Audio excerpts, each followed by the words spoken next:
would bring it to you.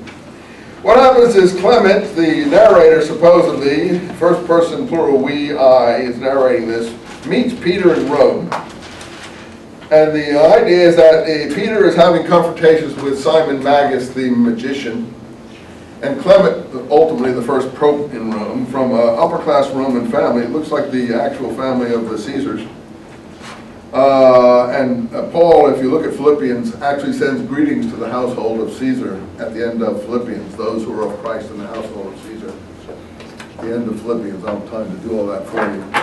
But in any case, so apparently the scribes and the Pharisees and these other groups are inviting the Christians, if we can call them that at this point, to come and debate on the temple steps. And all the different apostles sort of are standing on the steps and speak to some extent in turn. And then Peter speaks. Let's see if I can get up to it. And then Peter speaks. Now, then after he speaks, and there's a lot of trouble, James's turn comes, and they're going to bring James up. Now, this is section 46 of the first book of the Recognitions.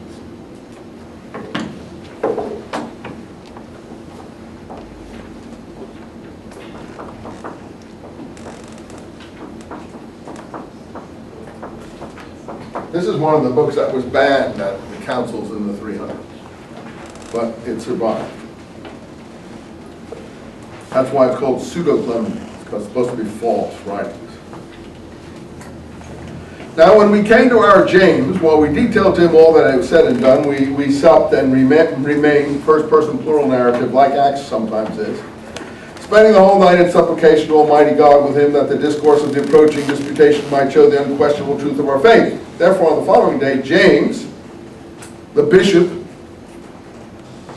went up, and later it calls him also the bishop of bishops, the archbishop, the leader of the early church, if you want to call him that, to the temple with us and with the whole church. There we found a great multitude had been waiting for us since the middle of the night. Therefore we took our stand in the same place as before, in order that, standing in an elevation, we might be seen by the people.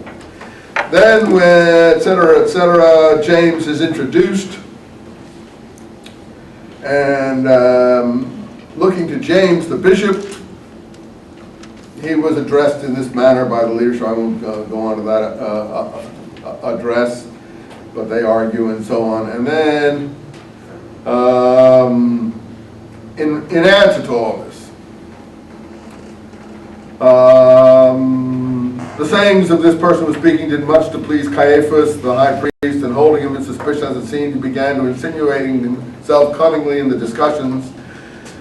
For smiling of what this person had said, the chief of the priests asked of James, the bishop of bishops, here it is, the chief of the bishops, the archbishop, that the discourses concerning Christ should not be drawn from scriptures, that we may know him, whether Jesus to be the very Christ. Then James said, we must first inquire from the scriptures, from what scriptures we're especially able to derive our discussion. Then he with difficulty at length overcame by reason and answered anyway.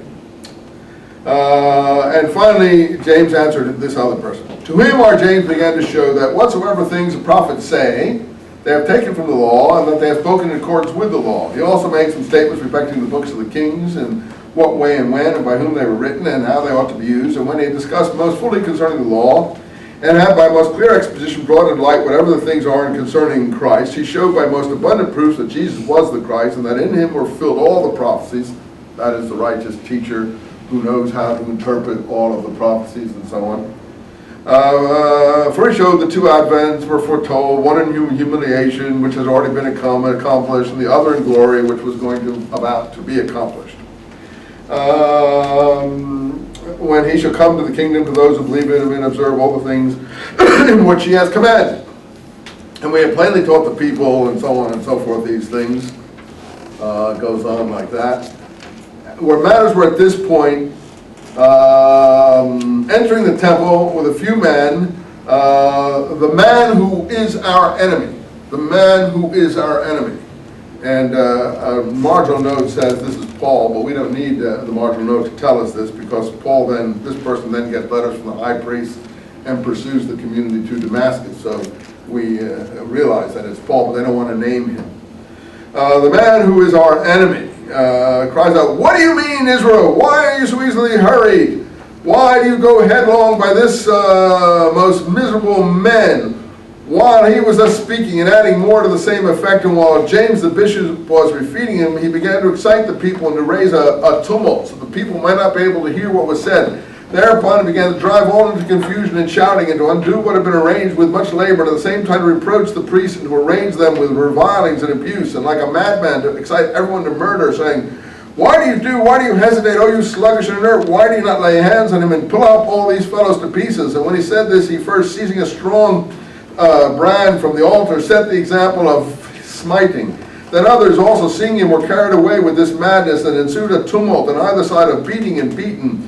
Much blood was shed. There was a confused flight, in the midst of which the enemy attacked James and threw him headlong down from the top of the stairs. And supposing him, physically assaulted him, and supposing him to be dead, he cared not to inflict further violence on him.